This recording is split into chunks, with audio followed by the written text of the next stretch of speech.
What is the most effective workout to target every single muscle in your body using only dumbbells? You're about to find out. In this video, as part 3 of our 3-day dumbbell only workout split series, we are finishing off with our full body workout. As always, all of the exercises in this routine are backed by science, so you can build the most muscle possible. I'm going to walk you through all the form, my top tips and tricks to help you get the most out of them. And if you've not already seen the other 2 workouts in this series, I definitely suggest going back and watching those after this video, because all 3 of the workouts work together to make sure you're getting enough volume for each of the muscle groups so that you can see the best results from it. Make sure you subscribe and hang around for any bonus tips, because we just hit 100,000 of you guys in this community, which is insane. I'm gonna do another vlog about it when the YouTube play button arrives, so stay tuned. But for now, let's go log in. If you've been on this channel any length of time by now, you should already know that we never ever skip our warm-up. So we're starting with 3 to 5 minutes of light cardio, followed by some dynamic stretching like I'm showing you here. Here's a few of my favorite dynamic stretches that you can include, but I do have a whole playlist, so I'll link that above. We're structuring this full body workout with the lower body exercises first while you have the most energy, because they usually involve multiple muscle groups, not just your lower body. So we want to make sure we've got enough energy for that. And then we're going to move into more of the upper body portion of the workout, and then finishing off with an abs finisher. So first exercise in this workout is dumbbell split stance hip thrusts. This exercise mainly targets your glutes with a little help from your hamstrings, and the split stance means that one side is going to be working harder at a time, which is great for building balance strength, fixing glute imbalances. And since we can't load regular hip thrusts as heavy when we're using dumbbells as we can when we're using a barbell or a Smith machine, then using the split stance is going to allow us to get more out of the exercise to grow our glutes. Research consistently shows that hip thrust variations create really high glute activation, especially at the top part of the movement when the hips are fully extended. Now, it's important to note we do not want to be arching our back at the top. You want to come so that your torso makes a straight line, and then squeeze your glutes hard at the top. The same form translates over to our split stance dumbbell hip thrusts, and these may also increase gluteus medius activation because you're going to have to stabilize more than you would with a regular hip thrust. So to set up, you want to rest your upper back on a box or a bench with the edge lying just underneath your shoulder blades. Place the dumbbell on your lap and then thrust the weight up like you would with a regular hip thrust. Then you're going to move the dumbbell onto one side so that we can focus more of the load over our working leg. You're going to step 1 foot forward. This is our supporting leg. Keep your core tight and your back straight as you drive through the foot that's closest to you, and then squeeze your glutes hard at the top. Keep your ribs down so you're not overarching your lower back at the top as well. And I like to think about the point where my back touches the bench as sort of a pivot point. So when we're moving the weight up and down, it's almost like we're moving it around that pivot point. If you're finding this positioning of the dumbbell a little bit awkward, you can also just put it flat across your hips. And to really maximize the glute growth we can get out of this movement, I want you to slow down the lowering phase. Then on the way up, you're going to pause for 1 second at the top of every rep. That's going to increase the time under tension, which is really important for muscle growth. So once you've done 10 to 12 reps on one side, you are going to switch legs and do 10 to 12 reps on the other side, and then you're going to rest for 90 seconds and do your next set.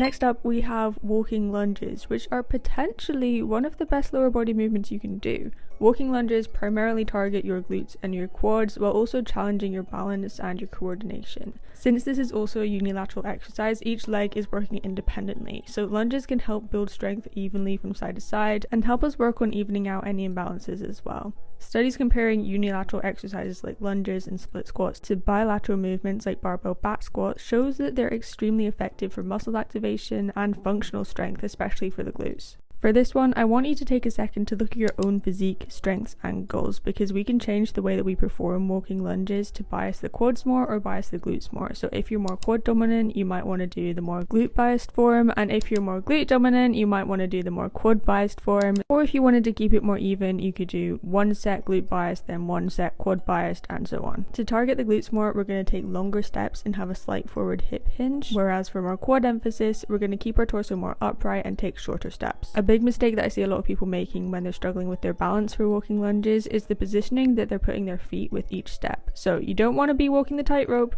you want to keep your feet around shoulder width apart as you're stepping forward each time, because that's going to keep you more stable. Keep this movement pretty fluid, moving smoothly from one step into the next, so try not to pause too long on the top. And a helpful cue to keep your knees tracking over your toes is think about pushing them outwards at the bottom. Nothing major, we just don't want our knees to be caving inwards. A lot of the time, grip strength can be a big limiting factor factor for walking lunges, so I'd suggest definitely getting some lifting straps or some lifting chalk like we chatted about in the leg day workout of this series. So if you missed that, definitely go and check out the demo after this video, but I'll also put the links to the ones I use in the description. The last leg exercise of our full body workout is one that a lot of people tend to skip, sorry for calling you out, but we're doing calf raises. Don't skip calves. I know they can be stubborn sometimes, but they do respond if you're using good form. What most people get wrong with calf raises is thinking that the top portion where you're on your tiptoes is the most important to grow your calves. What's actually important is the stretch. So if you're just doing calf raises on the floor, then you're not going to be getting that stretch. So we want to grab ourselves a plate or do these on the edge of a step so that we can be getting that full range of motion and make the most of the stretch at the bottom. So standing on the edge of the plate with a dumbbell in one hand, you're going to use the other hand for balance. Push through the balls of your feet, pause briefly at the top, then control the lowering phase, really sit into that stretch at the bottom. We want to pause there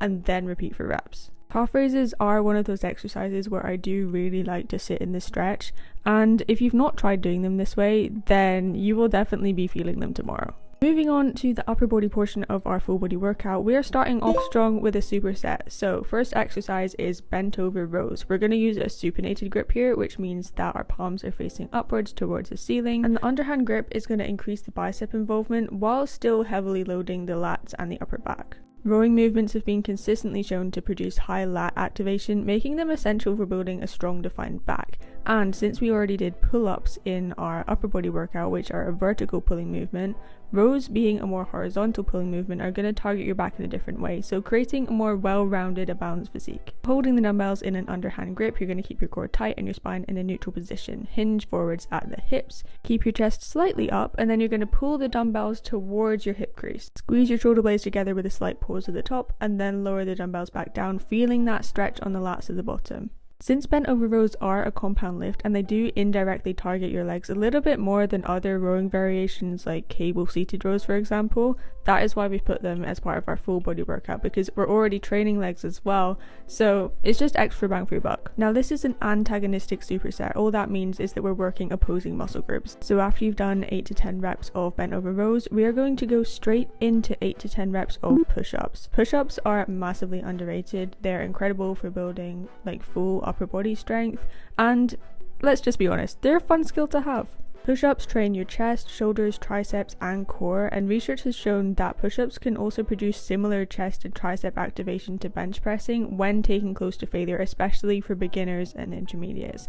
Obviously, as you get more advanced, you will be able to get more out of bench pressing because you can overload it better. But if you're sitting there thinking, Sophie, I can't even do one press up yet, do not worry, I'm about to walk you through all of the progressions so that if you take this away and follow this plan, you will be able to get your first push-up. Going from easiest to hardest, our first push-up progression is wall push-ups. So you want to keep your body in a straight line from head to heels, hands in line with your chest just outside shoulder width, and then you're focusing on lowering your chest towards the wall, not your face. Also, the further back you step from the wall, the harder it's going to be. Our next progression is incline kneeling push-ups. These are easier than regular incline push-ups because you're essentially shortening the lever length, which means there's going to be less torque, so you're not going to have to use as much core involvement, which means it's easier. Again, hands just outside shoulder width and directly under your shoulders. Keep your core tight so your hips don't drop, and then lower slowly until your chest is touching the edge of the box. Next from there is incline negative push-ups. So we're doing our regular incline push-up on the way down, drop to your knees, push up from your knees, and then repeat that movement.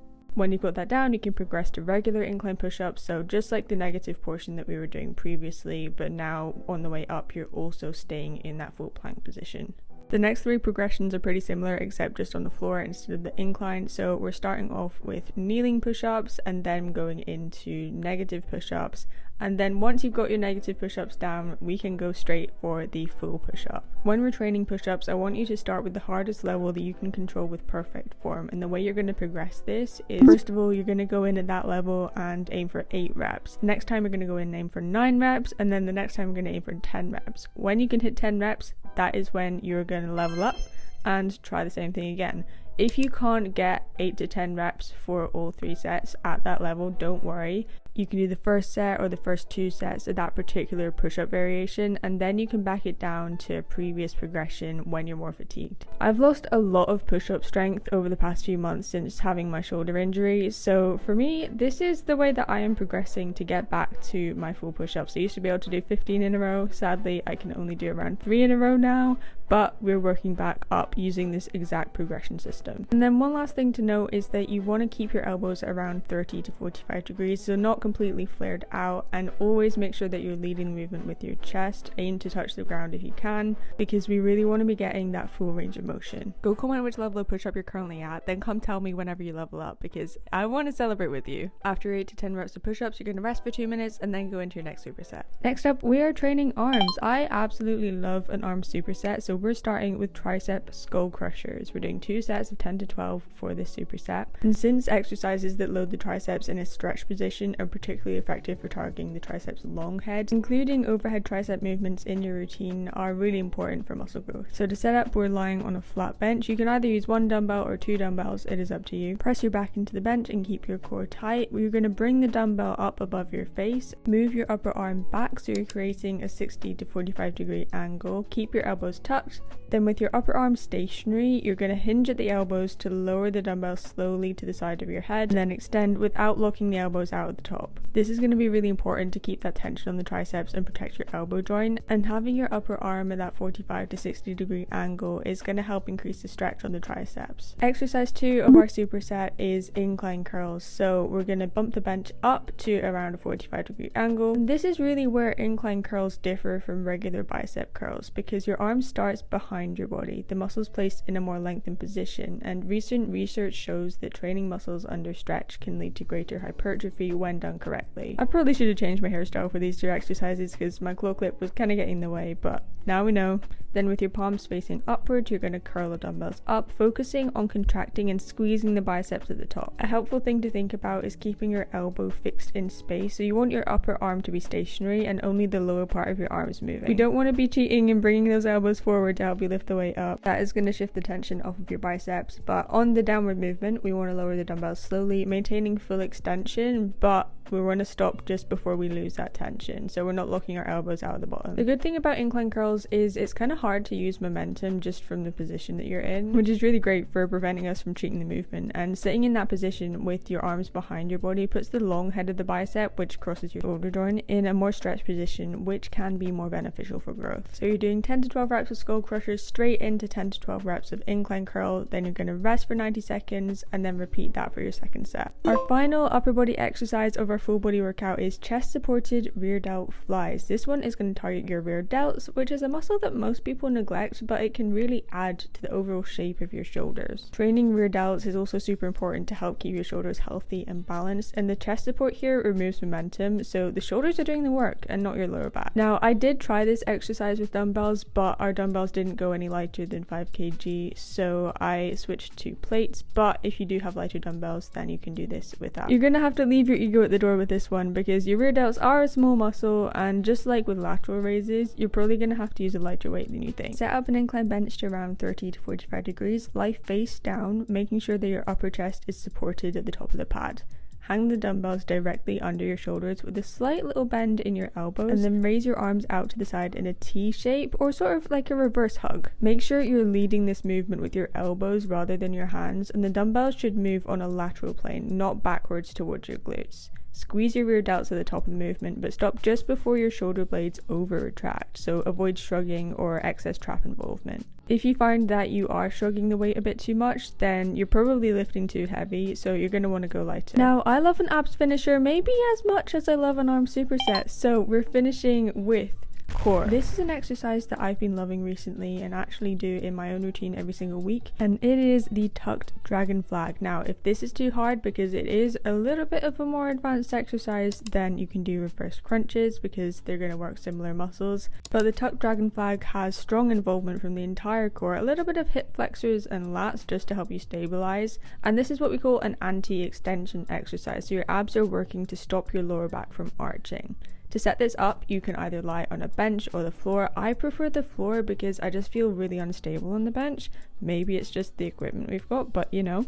And you want to grip something solid behind your head, either the edge of the bench or a pole or some heavy dumbbells. Then keeping your knees tucked, you're going to use your abs to lift your hips off of the floor. You want to keep an arch in your back as well, because a big mistake that a lot of people make is just lifting in the hips without really engaging their core properly in leg raises, and that is mostly going to target more of your hip flexors, so it's not going to be as effective for your abs. Whereas in this movement, we're keeping our spine rounded, sort of crunching into the movement and allowing our body to move as one unit. So in the lowering phase, you want to lower your hips slowly back and down. I like to extend my legs at the bottom before bringing them back up and into the next rep. Now, one of the most important things for this one is slow it down. Do not rush your reps because you're not going to get as much out of it that way, and focus on contracting your abs. Research on core training shows that exercises that resist spinal extension, like dragon flags, produce higher ab activation than basic crunches because the core has to stabilize against a longer lever and gravity. Although tucked dragon flags may have slightly less ab activation than full dragon flags, we can use this as a progression to work up to it, because dragon flags are a very advanced exercise and I'm still working on getting there myself.